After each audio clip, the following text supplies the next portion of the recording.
APDSC school assistant biological science అభ్యర్థులందరికీ కూడా మన ఎస్ఎన్ఎస్ పబ్లికేషన్స్ వారు Aristotle model test series programme ని ఇంట్రొడ్యూస్ చేస్తున్నారు. ఇది 75 రోజుల ప్రణాళికతో రూపొందించబడింది. ప్రతిరోజు ఎగ్జామ్ అనేది నిర్వహించబడును. ఈ ప్రోగ్రామ్ ఫిబ్రవరి 10వ తారీఖు నుంచి ప్రారంభించబడుతుంది. 599 రూపాయలకి మాత్రమే ఈ ప్రోగ్రామ్ అందిస్తున్నారు with 4 months validity. APDSC school assistant 2025 physical science అభ్యర్థులందరికీ మన ఎస్ఎన్ఎస్ పబ్లికేషన్స్ వారు Rutherford model test series programme ని నిర్వహించబోతున్నారు. ఇది 75 రోజుల ప్రణాళికతో రూపొందించబడింది. ఈ ప్రోగ్రామ్ లో ప్రతిరోజు ఎగ్జామ్ సిరీస్ అనేవి కండక్ట్ చేస్తారు. ఈ ప్రోగ్రామ్ ఫిబ్రవరి 10వ తారీఖు నుంచి ప్రారంభించబోతున్నారు. అండ్ ఈ ప్రోగ్రామ్ లో మీకు డైలీ ఎగ్జామినేషన్స్ అనేవి కండక్ట్ చేస్తారు. ఈ ప్రోగ్రామ్ కేవలం మీకు 599 రూపాయలకే అవైలబుల్ గా ఉంది మన ఎస్ఎన్ఎస్ పబ్లికేషన్స్ యాప్ లో 4 months వ్యాలిడిటీతో. ఏపీ మెగా డిఎస్సీ ఎస్జిటి 2025 అభ్యర్థుల కోసం మన ఎస్ఎన్ఎస్ పబ్లికేషన్స్ వారు 75 రోజుల ప్రణాళికతో రూపొందించిన ఛాలెంజ్ అనే మోడల్ టెస్ట్ సిరీస్ ప్రోగ్రామ్ ని రూపొందించబోతున్నారు. ఇది ఫిబ్రవరి 10వ తారీఖు నుంచి మొదలవబోతోంది. అండ్ ప్రతిరోజు ఎగ్జామినేషన్స్ అనేవి ఈ ప్రోగ్రామ్ లో కండక్ట్ చేస్తారు. ఇది కేవలం 599 రూపీస్ కే 4 months వ్యాలిడిటీతో అవైలబుల్ గా ఉంది మన ఎస్ఎన్ఎస్ పబ్లికేషన్స్ యాప్ లో. AP mega DSC 2025 school assistant అభ్యర్థులకు English content and methods 2000+ bits test series programme ని 40 days ప్లాన్ తో రూపొందించారు. ఈ ప్రోగ్రామ్ లో 32 డైలీ టెస్టులు, 6 డివిజనల్ టెస్టులు, 2 గ్రాండ్ టెస్టులు నిర్వహిస్తారు. ప్రతిరోజు ఎగ్జామ్ కండక్ట్ చేస్తారు. ప్రతి ఎగ్జామ్ కి ఎక్స్ప్లెనేషన్ వీడియో అప్లోడ్ చేస్తారు. ఈ ప్రోగ్రామ్ ని ఫిబ్రవరి 10వ తారీఖు నుంచి ప్రారంభిస్తున్నారు. కేవలం 999 రూపాయలకే ఈ ప్రోగ్రామ్ ని అందిస్తున్నారు with 4 months validity. School assistant English అభ్యర్థులకు మాత్రమే ఈ ప్రోగ్రామ్ రూపొందించబడింది. తెలంగాణ డిఎస్సీ ఎస్జిటి 2025 అభ్యర్థులకు బ్రహ్మాస్త్రం మోడల్ టెస్ట్ సిరీస్ ప్రోగ్రామ్ ని 90 రోజుల ప్రణాళికతో రూపొందించారు. ఈ ప్రోగ్రామ్ లో 75 డైలీ టెస్టులు, 10 డివిజనల్ టెస్టులు, 5 గ్రాండ్ టెస్టులు నిర్వహిస్తారు. ప్రతిరోజు ఎగ్జామినేషన్ కండక్ట్ చేస్తారు. ప్రతి ఎగ్జామినేషన్ తర్వాత దాని రిలేటెడ్ ఎక్స్ప్లెనేషన్ వీడియో అప్లోడ్ చేస్తారు. ఈ ప్రోగ్రామ్ కేవలం 999 రూపాయలకే అందిస్తున్నారు 6 నెలల వ్యాలిడిటీతో. అండ్ ఈ ప్రోగ్రామ్ ని ఫిబ్రవరి 10వ తారీఖు నుంచి ప్రారంభిస్తున్నారు. తెలంగాణ డిఎస్సీ ఎస్జిటి 2025 అభ్యర్థులకు జయం మనదే మెంటర్షిప్ ప్రోగ్రామ్ ను ప్రారంభిస్తున్నారు. నూతన సిలబస్ ఆధారంగా ఈ మెంటర్షిప్ ప్రోగ్రామ్ ని ప్రారంభిస్తున్నారు. డైలీ లైవ్ క్లాసెస్ మరియు డైలీ ఎగ్జామినేషన్స్ నిర్వహిస్తారు. ఈ మెంటర్షిప్ ప్రోగ్రామ్ ని మీకు కేవలం 3999 రూపాయలకే అందిస్తున్నారు with 12 books package. Telangana DSC SGT 2025 అభ్యర్థులకు జయం మనదే మెంటర్షిప్ ప్రోగ్రామ్ ని ఇంట్రొడ్యూస్ చేశారు. నూతన సిలబస్ ఆధారంగా డైలీ లైవ్ క్లాసెస్ మరియు డైలీ ఎగ్జామినేషన్స్ కండక్ట్ చేస్తారు. ఈ ప్రోగ్రామ్ కేవలం 2999 రూపాయలకు మాత్రమే అందిస్తున్నారు without books. RRB, RRC, group D level 1 full course కేవలం 999 రూపాయలకే అందిస్తున్నారు 6 నెలల వ్యాలిడిటీతో. Telangana high court online full course కేవలం 999 రూపాయలకే అందిస్తున్నారు with 6 months validity. AP TRT SGT అభ్యర్థులకు ఆల్ సబ్జెక్ట్స్ ప్యాకేజ్ కేవలం 1199 రూపాయలకే అందిస్తున్నారు with 6 months validity. Andhra Pradesh school assistant అభ్యర్థులకు గణితం కంటెంట్ అండ్ మెథడ్స్ కేవలం 1299 రూపాయలకే అందిస్తున్నారు with 6 months validity. AP school assistant Telugu content and methods కేవలం 1299 రూపాయలకే అందిస్తున్నారు with 6 months validity. AP school assistant 2025 అభ్యర్థులకు biology content and methods all subjects package కేవలం 1299 రూపాయలకే అందిస్తున్నారు 6 నెలల వ్యాలిడిటీతో. AP school assistant social content and methods కేవలం 1299 రూపాయలకే అందిస్తున్నారు with 6 months validity. Andhra Pradesh school assistant 2025 అభ్యర్థులకు English content and methods, psychology and Telugu all subjects package కేవలం 2999 రూపాయలకే 6 నెలల వ్యాలిడిటీతో అందిస్తున్నారు. AP school assistant physical science content and methods కేవలం 2999 రూపాయలకే అందిస్తున్నారు 6 months వ్యాలిడిటీతో. తెలంగాణ డిఎస్సీ ఎస్జిటి 2025 అభ్యర్థులకు ఆల్ సబ్జెక్ట్స్ ప్యాకేజ్ కేవలం 1199 రూపాయలకే అందిస్తున్నారు 6 months వ్యాలిడిటీతో. తెలంగాణ డిఎస్సీ స్కూల్ అసిస్టెంట్ 2025 అభ్యర్థులకు Telugu content and methods online full course కేవలం 1299 రూపాయలకే అందిస్తున్నారు 6 నెలల వ్యాలిడిటీతో. తెలంగాణ డిఎస్సీ స్కూల్ అసిస్టెంట్ గణితం కంటెంట్ అండ్ మెథడ్స్ కేవలం 1299 రూపాయలకే ఆన్లైన్ ఫుల్ కోర్స్ 6 నెలల వ్యాలిడిటీతో అందిస్తున్నారు. Telangana DSC school assistant biology content and methods online full course కేవలం 1299 రూపాయలకే అందిస్తున్నారు 6 నెలల వ్యాలిడిటీతో. తెలంగాణ డిఎస్సీ స్కూల్ అసిస్టెంట్ 2025 అభ్యర్థులకు social content and methods online full course కేవలం 1299 రూపాయలకే అందిస్తున్నారు విత్ 6 months వ్యాలిడిటీ. ఇంకెందుకండి ఆలస్యం? ఈ ఆఫర్స్ అన్ని వినియోగించుకోవడానికి ఇప్పుడే ప్లే స్టోర్ నుంచి మన ఎస్ఎన్ఎస్ పబ్లికేషన్స్ యాప్ ని ఇన్స్టాల్ చేసుకోండి. మీకు కావాల్సిన కోర్స్ ని పర్చేస్ చేసుకోండి. మరిన్ని వివరాలకు సంప్రదించవలసిన ఫోన్ నంబర్స్ 80705577 9032064822. మరిన్ని ట్రెండింగ్ అండ్ యూస్ఫుల్ అప్డేట్స్ కోసం మన SNS publications social media platforms ని ఫాలో అవ్వండి. Hello dear aspirants, and as a part of the first unit, in this video we are going to talk about the importance of English language. మరి English language సంబంధించినటువంటి importance గురించి మనం ఈ రోజు వీడియోలో discuss చేయబోతున్నాము. ఇంతకు ముందు మనం ఈ యూనిట్ లో భాగంగా యూనిట్ 1 లో భాగంగా మనం history of English language and second one is nature of languages, మూడవది వచ్చేసి the third topic that we have discussed is the principles of language learning English as a second language, and fourth one is the importance of English language, and the last topic that we are going to discuss is the problems of teaching and learning English language in India. So now if you look at the importance of English language, we have seen that initially English language was introduced by the Britishers in order to carry out their trade and commerce, and sometimes to spread their religion, and even to expand their empire. So but that was a situation before independence, but actually now at this point of time English has become a part and parcel of our life. Okay, not only in India but in most of the countries English has become the part and parcel. అంటే English language జీవితంలో ఒక సాధారణమైనటువంటి భాషగా మారిపోయింది. So మరి ఈ English language ఉన్నటువంటి importance ఏంటి అనేది మనం డిస్కస్ చేయబోతున్నాము.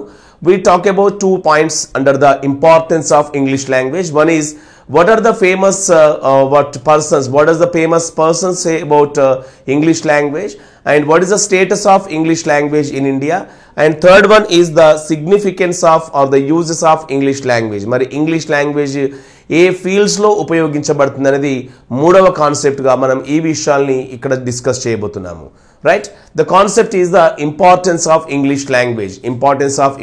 When you look at the importance, English especially in India is known as ESL. So గుర్తుపెట్టుకోండి, ఇంగ్లీష్ ని ఇండియాలో ESL గా చెప్పుకుంటాము. ESL stands for English as a second language. ESL అంటాము, English as a second language. So first language is a language which is acquired from the family or mother, or which is acquired naturally. So that is nothing but our first language. Adi mother tongue అని చెప్పుకుంటాం first language ని. And second language is a language which is used mostly after the mother tongue. అది మన mother tongue కానప్పటికీ కూడా mother tongue తర్వాత ఎక్కువగా ఉపయోగించబడేటువంటి భాషని సెకండ్ లాంగ్వేజ్ గా చెప్పుకుంటాము. And third language is a language which is learned only as a part of education but not used in day to day life. కేవలం ఎడ్యుకేషన్లో మాత్రమే ఉంటూ, అంటే స్కూల్స్ కాలేజెస్లో మాత్రమే ఉంటూ రియల్ లైఫ్లో మనం ఉపయోగించినటువంటి లాంగ్వేజ్ని థర్డ్ లాంగ్వేజ్ అంటాము. Third language is also known as the foreign language. But here in India, English is not a foreign language. English is considered a second language. English ni manam second language ga consider chestamu. So that is the reason we say ESL. Anduke manam danni ESL ga cheppuntamu. ESL stands for English as a second language. English as a second language ani cheppuntamu. So telling the importance of English language, the Radhakrishnan University Commission, that is 1948 లోని commission English language గురించి ఏం చెప్పిందంటే, English is a language which is rich in literature, humanistic, scientific and technical. So what kind of language? This is a very rich language. It is rich language in scientific, humanistic, literature, technical, etc. If under sentimental urges we give up English, we would cut ourselves off from the living stream of ever-growing knowledge. For example, if we avoid English language under the name of sentiment, we would cut off from the living stream of ever-growing knowledge. Manam deniki dooram aitamani cheppadu? Ever-growing knowledge ki dooram avtamani cheppadu. So that is the quote given by Radhakrishnan in his University Commission. Okay, University Education Commission lo Radhakrishnan English language ki sambandhinచినటువంటి చేసినటువంటి importance, and this statement tells about the need and importance of English language. English language యొక్క importance ని గురించి తెలియజేస్తుంది. So and he also commented about English language. It is through English language that India has attained its integration. So ఇండియాలో unity కానీ integration కానీ రావడం అనేది English language ద్వారానే పాసిబుల్ అయిందని కూడా రాధాకృష్ణన్ కమిషన్లో పేర్కొనడం జరిగింది. So anyhow it what it suggested the importance of English language in India. ఇండియాలో ఇంగ్లీష్ లాంగ్వేజ్ యొక్క ఇంపార్టెన్స్ గురించి తెలియజేస్తూ రాధాకృష్ణన్ కమిషన్ ఈ వర్డ్స్ చెప్పడం జరిగింది. And according to C Rajagopalachari, what does Rajagopalachari say about English language? English language కి సంబంధించి రాజగోపాలాచారి ఏం తెలిపాడు? According to Rajagopalachari, English language is the greatest gift of goddess Saraswati to India. So ఇండియాకి గాడెస్ సరస్వతి ఇచ్చినటువంటి ఒక గొప్ప గిఫ్ట్ గా ఇంగ్లీష్ లాంగ్వేజ్ ని చెప్పడం జరిగింది Rajagopalachari. So according to him, English is the gift of goddess Saraswati to India. So that is the importance of English language according to Rajagopalachari. And here the article 343 of Indian education, or that is Indian constitution declared. So article 343 em cheptundi, it declared Hindi as the official language, Hindi ni official language ga, and it recommended the use of English for the official purposes for a period of 15 years. మరి constitution implement అయిన తర్వాత 15 years వరకు English language ని official purposes కి ఉపయోగించవచ్చు అని చెప్పిందండి. So రెండు విషయాలు గుర్తుపెట్టుకోవాలి. Article 343 declared English Hindi language as the official language, but it gave a provision saying that English can be used for official purposes for a period of 15 years from the implementation of the Indian Constitution. So Indian Constitution implement అయిన time నుండి 15 years వరకు use చేయొచ్చని English language చెప్పడం జరిగింది. And here if you look at English language, English is a second language in India. So గుర్తుపెట్టుకోండి, English మనం ఇండియాలో ఏమని చెప్పుకుంటాము? సెకండ్ లాంగ్వేజ్ అని చెప్పుకుంటాము. we call it ESL, దాన్ని మనం ESL గా చెప్పుకుంటాము. And English language has been accepted as an associate official language in India. So ఏంటి? Act of parliament 1963. So 1963 parliament act English language ని అసోసియేట్ అఫీషియల్ లాంగ్వేజ్ గా identify చేసింది. It identified as the associate official language of India. So who declared English as the associate official language? The act of parliament 1963. 1963లోని parliament act దీన్ని చెప్పడం జరిగింది. And it finds a place in the 8th schedule of our Indian Constitution. So the 8th schedule of Indian Constitution talks about languages, and here this Indian Constitution also talks about that English language, mentions the English language. Mari Indian Constitution loni 8th schedule ikkada English language yokka importance ni gurinchi, English gurinchi mention cheyadam jarigindi. And the National Knowledge Commission, NKC antamu, National Knowledge Commission, which was in 2007, it believes that the time has come for us to teach our people, ordinary people, English as a language in schools. మరి ordinary people కూడా English teach చేయాల్సినటువంటి సమయం వచ్చిందని national knowledge commission NKC 2007 suggest చేసింది. And its intention is to teach English language for all the people in India. And here we should also know that Knowledge Commission, National Knowledge Commission said that the purpose of education is to build knowledge society. India ni knowledge society ga tayar cheyalsinatuvanti objective to NKC mention chesindi. And according to the BBC report prakaram, there are more English speakers in India than anywhere else in the world. So ప్రపంచంలో ఏ భాషలో, ఏ దేశంలో లేనటువంటి మంది English మాట్లాడేవారు ఇండియాలో ఉన్నారని suggest చేయడం జరిగింది. అండ్ అకార్డింగ్ టు నెహ్రూ, మరి జవహర్ లాల్ నెహ్రూ గారు చెప్పిన దాని ప్రకారం English is a window on the modern world అని చెప్పుకున్నాం. English is a window on the modern world. So when you know the English language, even if you do not leave your house, you will get a lot of knowledge about the world. So ఎందుకు window on the world అన్నాడు?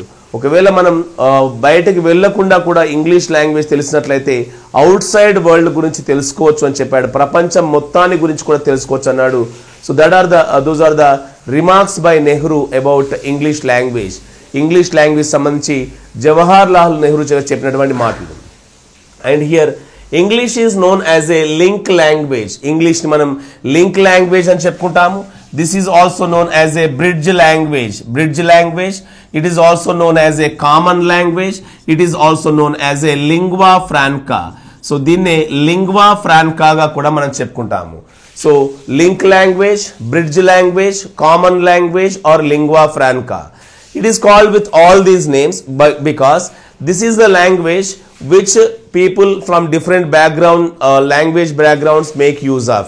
For example, one person knows only one language, that is Hindi. Oka person kevalam oka language matrame telusu, and another person knows only Telugu. Oka person ki Telugu matrame telusu, and another person knows one language. That language is known as Kannada. Kannada telusu. Okay, Kannada language. So ఇక్కడ వీళ్ళకి మిగతా భాషలు తెలియదు. ఇక్కడ హిందీ అతనికి తెలుగు తెలియదు, తెలుగు అతనికి కన్నడ తెలియదు. No common language, for example no common language is there.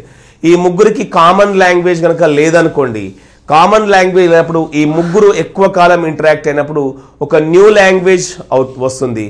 ఆ న్యూ లాంగ్వేజ్ ని మనం పిజిన్ అని చెప్పుకుంటాము. అట్లా కాకుండా ఈ ముగ్గురికి కామన్ గా తెలిసినటువంటి ఒక లాంగ్వేజ్ ద్వారా వీళ్ళు కమ్యూనికేట్ చేసుకుంటే దాన్ని మనం లింగ్వా ఫ్రాంకా లేదా లింక్ లాంగ్వేజ్ లేదా బ్రిడ్జ్ లాంగ్వేజ్ అని చెప్పుకుంటాము. ఫర్ ఎగ్జాంపుల్ ఇక్కడ హిందీతో పాటుగా ఇతడికి ఇంగ్లీష్ తెలుసు, అండ్ ఇక్కడ ఇంగ్లీష్ తెలుసు, అండ్ కన్నడ అతనికి కూడా ఇంగ్లీష్ తెలుసు. సో ఈ ముగ్గురు కూడా ఇంగ్లీష్ యూజ్ చేస్తూ ఇంటరాక్ట్ అవుతున్నారు. అప్పుడు ఇంగ్లీష్ ఏమవుతుంది, that becomes the link language. అప్పుడు అది లింక్ లాంగ్వేజ్ గా చెప్పుకుంటాము. The best example I can give, for example, you take any international seminar, ఏదైనా international seminar తీసుకోండి. So I go from India and other person comes from some other part of the world. So ఇట్లా different people gather అవుతారు, and they always interact using one common language, that is English. మరి వేర్వేరు countries నుంచి వచ్చేటువంటి వాళ్ళు common గా use చేసే language ఏంటి, ఇంగ్లీష్ లాంగ్వేజ్ యూజ్ చేస్తారు. So that is the reason we call it link language or lingua franca. అందుకే ఇంగ్లీష్ ని లింక్ లాంగ్వేజ్ అని కానీ మరియు లింగ్వా ఫ్రాంకా అని కానీ చెప్పుకుంటాం. This is also called a common language or a bridge language. Common language లేదా బ్రిడ్జ్ లాంగ్వేజ్ అనేది కూడా ఒక పాయింట్ అవుతుంది. And language is English is a language of science and technology. So science and technology కి సంబంధించినటువంటి language గా చెప్పుకోవచ్చు. It is called a language of science and technology because there is no development in the field of science and technology without English language. You take computer programming, you take any kind of missile launching or rocket launching, you take any study of the space, మీరు ఏది తీసుకున్నా కూడా science and technology, even pharmaceutical industry also. So every science and technology field largely depends on English language. So చాలా ఏ work అయినా కూడా science and technology English పైన depend అవుతుంది. So that is the reason English is known as A language of science and technology. అందుకే English language మనం ఏమని చెప్పుకుంటాము, language of science and టెక్నాలజీగా చెప్తున్నాము. And next one is language of trade, industry and administration. English is also known as a language of trade and industry. Even business transactions చూడండి, import export లాంటివి, and even administration మీరు తీసుకోండి. For example me job employment సంబంధించిన notification వచ్చింది అనుకోండి, ఆ notification ఏ language లో ఉంటుంది, that will be in English language. అది ఇంగ్లీష్ లాంగ్వేజ్ లో ఉంటుంది, అందుకే దాన్ని మనం అడ్మినిస్ట్రేటివ్ లాంగ్వేజ్ అని చెప్పుకున్నాము. Okay, officially before independence, English was the officially the language of administration. But now, though Hindi is the official language, we are mostly using English for the purpose of administration. So, అందుకే business and trade కావాలన్నా administration జరగాలన్నా English language అనేది essential గా చెప్పుకోవచ్చు. And it is also known as an international language. English is also known as an international language. Why do we call it an international language? It is called an international language because this language was spoken by or used by almost all countries in the world. ప్రపంచంలో ఉన్నటువంటి అన్ని దేశాలు కూడా English language ని use చేస్తూ ఉంటాయి. కాబట్టి English language మనం ఇంటర్నేషనల్ లాంగ్వేజ్ గా చెప్పుకుంటాము. And English is a window on the modern world. According to Jawaharlal Nehru, English is the window to the world knowledge అని చెప్పుకున్నాం. దాని మీనింగ్ ఏంటి, English is a window to the world knowledge. English భాష తెలిస్తే ప్రపంచం మొత్తం కూడా ఏం జరుగుతుందో ఆ నాలెడ్జ్ని గెయిన్ చేయొచ్చు అని చెప్పాడు. So that is the reason we can say English is a window on the modern వరల్డ్గా చెప్పుకుంటాం. English is a window on the modern world. And a foreign language already known to Indians. So already independence కంటే ముందే ఇండియన్స్కి తెలిసినటువంటి ఒక foreign లాంగ్వేజ్గా చెప్పుకోవచ్చు ఇంగ్లీష్ని. And it is a rich and beautiful language. English is a rich language because it has a vast literature. Almost in all the countries, writers, eminent writers write using English language. So that's the reason its literature is very rich, and it is also a beautiful language. Its with its vocabulary and sentence formation. And it is a language of opportunity. Manam English language name cheppuntamu. It is also known as a language of opportunity because these days if a person wants to get job opportunities, he is expected to have some kind of language proficiency. అది ఏ job అయినా కానివ్వండి, ఆ job రావడం కొరకి ప్రతి ఒక్క aspirant నుండి, ప్రతి ఒక్క క్యాండిడేట్ నుండి లాంగ్వేజ్ ప్రొఫిషియన్స్ని ఎక్స్పెక్ట్ చేస్తారు. So that is the reason we call it the language of opportunity. అందుకే మనం దాన్ని లాంగ్వేజ్ ఆఫ్ ఆపర్చునిటీ అని చెప్పుకుంటాము. And English as A unifying force when it comes to movies, games or other cultural meetings, English language plays a unifying force. Andarni ekam cheseటువంటి ఒక శక్తిగా చెప్పుకోవచ్చు. For example, one award distribution program is going on. ఒక international award distribution జరుగుతుంది like Oscar. So అక్కడ ఉన్నటువంటి వాళ్ళందరూ కూడా common గా ఇంటరాక్ట్ అయ్యే లాంగ్వేజ్ ఏది? English language. సో అందుకే దాన్ని మనం యూనిఫైయింగ్ ఫోర్స్ అని చెప్పుకున్నాము. And English as a means of social media and intellectual communication. So intellectual communication కానీ సోషల్ మీడియాకి సంబంధించి కానీ ఎక్కువ వాడేటువంటి లాంగ్వేజ్ ఇంగ్లీష్ లాంగ్వేజ్గా చెప్పుకోవచ్చు. అందుకే దాన్ని మనం English as a means of social and intellectual కమ్యూనికేషన్గా చెప్తాము. And language of mass media and publication. English language మనం ఏమని చెప్పుకుంటాము? Language of mass media and publication అంట. Mass media and publication. So ఎందుకు? పబ్లికేషన్ సెక్టర్లో కానీ అండ్ ఈవెన్ పబ్లికేషన్స్లో కానీ మాస్ మీడియా అండ్ పబ్లికేషన్లో ఇంగ్లీష్ లాంగ్వేజ్ అనేది ఒక సోర్స్గా ఉంటుంది. అండ్ ఎక్కువ న్యూస్ పేపర్స్ కానీ మ్యాగజైన్స్ కానీ ఇంగ్లీష్లో పబ్లిష్ చేయబడతాయి. కాబట్టి it is called a language of mass media and publication. And it is a language of modernization. Okay, English language మనం ఏమని చెప్పుకోవాలి? Modernization గా చెప్పుకోవాలి. It is a language of modernization because the modern period or even the modern technology, everything is based on the English language. That is the reason English is known as a language of modernization అంటాము. And it is a language of education and medium of instruction.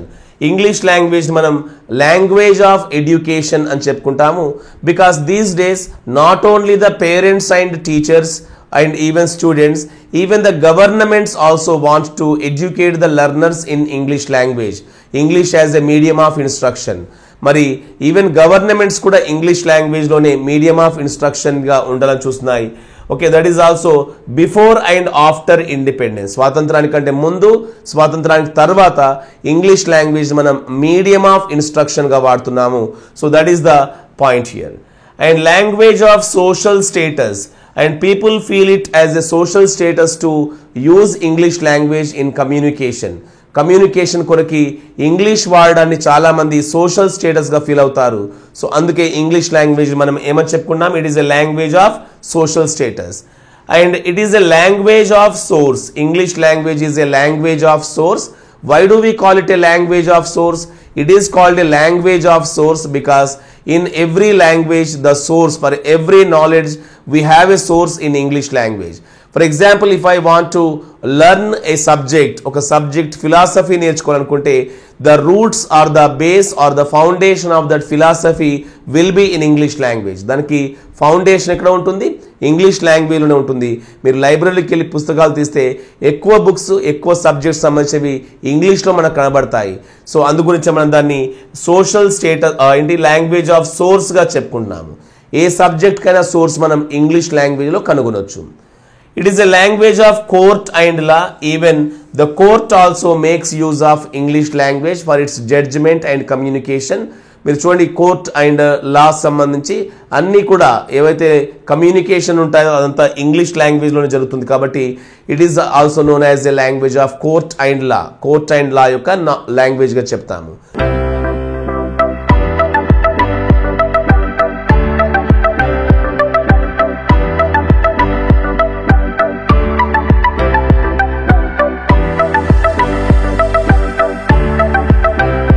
APDSC school assistant biological science అభ్యర్థులందరికీ కూడా మన S and S publications వారు Aristotle model test series programme ని introduce చేస్తున్నారు. ఇది 75 రోజుల ప్రణాళికతో రూపొందించబడింది. ప్రతిరోజు ఎగ్జామ్ అనేది నిర్వహించబడును. ఈ ప్రోగ్రామ్ ఫిబ్రవరి 10వ తారీఖు నుంచి ప్రారంభించబడుతుంది. 599 రూపాయలకి మాత్రమే ఈ ప్రోగ్రామ్ అందిస్తున్నారు with 4 months validity. APDSC school assistant 2025 physical science అభ్యర్థులందరికీ మన ఎస్ఎండ్ఎస్ పబ్లికేషన్స్ వారు Rutherford model test series programme ని నిర్వహించబోతున్నారు. ఇది 75 రోజుల ప్రణాళికతో రూపొందించబడింది. ఈ ప్రోగ్రామ్ లో ప్రతిరోజు ఎగ్జామ్ సిరీస్ అనేవి కండక్ట్ చేస్తారు. ఈ ప్రోగ్రామ్ ఫిబ్రవరి 10వ తారీఖు నుంచి ప్రారంభించబోతున్నారు. అండ్ ఈ ప్రోగ్రామ్ లో మీకు డైలీ ఎగ్జామినేషన్స్ అనేవి కండక్ట్ చేస్తారు. ఈ ప్రోగ్రామ్ కేవలం మీకు 599 రూపాయలకే అవైలబుల్ గా ఉంది మన ఎస్ఎండ్ఎస్ పబ్లికేషన్స్ యాప్ లో 4 months వ్యాలిడిటీతో. ఏపీ మెగా డిఎస్సీ ఎస్జిటి 2025 అభ్యర్థుల కోసం మన ఎస్ఎండ్ఎస్ పబ్లికేషన్స్ వారు 75 రోజుల ప్రణాళికతో రూపొందించిన ఛాలెంజ్ అనే మోడల్ టెస్ట్ సిరీస్ ప్రోగ్రామ్ ని రూపొందించబోతున్నారు. ఇది ఫిబ్రవరి 10వ తారీఖు నుంచి మొదలవబోతోంది. అండ్ ప్రతిరోజు ఎగ్జామినేషన్స్ అనేవి ఈ ప్రోగ్రామ్ లో కండక్ట్ చేస్తారు. ఇది కేవలం 599 రూపీస్ కే 4 months వ్యాలిడిటీతో అవైలబుల్ గా ఉంది మన ఎస్ఎండ్ఎస్ పబ్లికేషన్స్ యాప్ లో.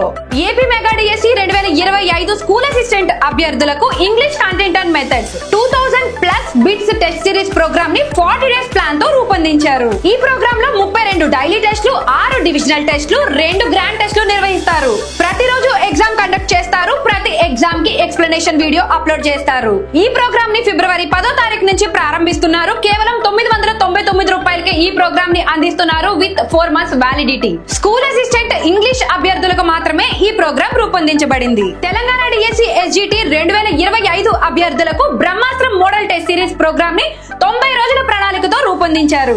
ఈ ప్రోగ్రామ్ లో 75 డైలీ టెస్టులు, 10 డివిజనల్ టెస్టులు, 5 గ్రాండ్ టెస్టులు నిర్వహిస్తారు. ప్రతిరోజు ఎగ్జామినేషన్ కండక్ట్ చేస్తారు. ప్రతి ఎగ్జామినేషన్ తర్వాత దాని రిలేటెడ్ ఎక్స్ప్లెనేషన్ వీడియో అప్లోడ్ చేస్తారు. ఈ ప్రోగ్రామ్ కేవలం 999 రూపాయలకే అందిస్తున్నారు 6 నెలల వ్యాలిడిటీతో. అండ్ ఈ ప్రోగ్రామ్ ని ఫిబ్రవరి 10వ తారీఖు నుంచి ప్రారంభిస్తున్నారు. తెలంగాణ డిఎస్సీ ఎస్జిటి 2025 అభ్యర్థులకు జయం మనదే మెంటర్షిప్ ప్రోగ్రామ్ ను ప్రారంభిస్తున్నారు.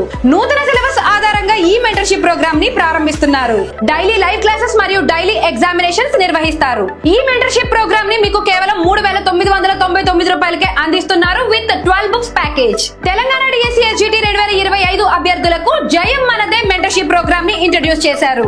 నూతన సిలబస్ ఆధారంగా డైలీ లైవ్ క్లాసెస్ మరియు డైలీ ఎగ్జామినేషన్స్ కండక్ట్ చేస్తారు. ఈ ప్రోగ్రామ్ కేవలం 2999 రూపాయలకు మాత్రమే అందిస్తున్నారు without books. RRB RRC group D level 1 full course కేవలం 999 రూపాయలకే అందిస్తున్నారు 6 నెలల వ్యాలిడిటీతో. Telangana high court online full course కేవలం 999 రూపాయలకే అందిస్తున్నారు with 6 months validity. AP TRT SGT అభ్యర్థులకు ఆల్ సబ్జెక్ట్స్ ప్యాకేజ్ కేవలం 1199 రూపాయలకే అందిస్తున్నారు with 6 months validity. Andhra Pradesh school assistant అభ్యర్థులకు గణితం కంటెంట్ అండ్ మెథడ్స్ కేవలం 1299 రూపాయలకే అందిస్తున్నారు with 6 months validity. AP school assistant Telugu content and methods కేవలం 1299 రూపాయలకే అందిస్తున్నారు with 6 months validity. AP school assistant 2025 అభ్యర్థులకు biology content and methods all subjects package కేవలం 1299 రూపాయలకే అందిస్తున్నారు 6 నెలల వ్యాలిడిటీతో. AP school assistant social content and methods కేవలం 1299 రూపాయలకే అందిస్తున్నారు with 6 months validity. Andhra Pradesh school assistant 2025 అభ్యర్థులకు English content and methods, psychology and Telugu all subjects package కేవలం 2999 రూపాయలకే 6 నెలల వ్యాలిడిటీతో అందిస్తున్నారు. AP school assistant physical science content and methods కేవలం 2999 రూపాయలకే అందిస్తున్నారు 6 months వ్యాలిడిటీతో. తెలంగాణ డిఎస్సీ ఎస్జిటి 2025 అభ్యర్థులకు ఆల్ సబ్జెక్ట్స్ ప్యాకేజ్ కేవలం 1199 రూపాయలకే అందిస్తున్నారు 6 months వ్యాలిడిటీతో. తెలంగాణ డిఎస్సీ స్కూల్ అసిస్టెంట్ 2025 అభ్యర్థులకు Telugu content and methods online full course కేవలం 1299 రూపాయలకే అందిస్తున్నారు 6 నెలల వ్యాలిడిటీతో. తెలంగాణ డిఎస్సీ స్కూల్ అసిస్టెంట్ గణితం కంటెంట్ కంటెంట్ అండ్ మెథడ్స్ కేవలం 1299 రూపాయలకే ఆన్లైన్ ఫుల్ కోర్సు 6 నెలల వ్యాలిడిటీతో అందిస్తున్నారు. Telangana DSC school assistant biology content and methods online full course కేవలం 1299 రూపాయలకే అందిస్తున్నారు 6 నెలల వ్యాలిడిటీతో. తెలంగాణ డిఎస్సి స్కూల్ అసిస్టెంట్ 2025 అభ్యర్థులకు social content and methods online full course కేవలం 1299 రూపాయలకే అందిస్తున్నారు విత్ 6 months వ్యాలిడిటీ. ఇంకెందుకండి ఆలస్యం, ఈ ఆఫర్స్ అన్ని వినియోగించుకోవడానికి ఇప్పుడే ప్లే స్టోర్ నుంచి మన ఎస్ఎన్ఎస్ పబ్లికేషన్స్ యాప్ ని ఇన్స్టాల్ చేసుకోండి.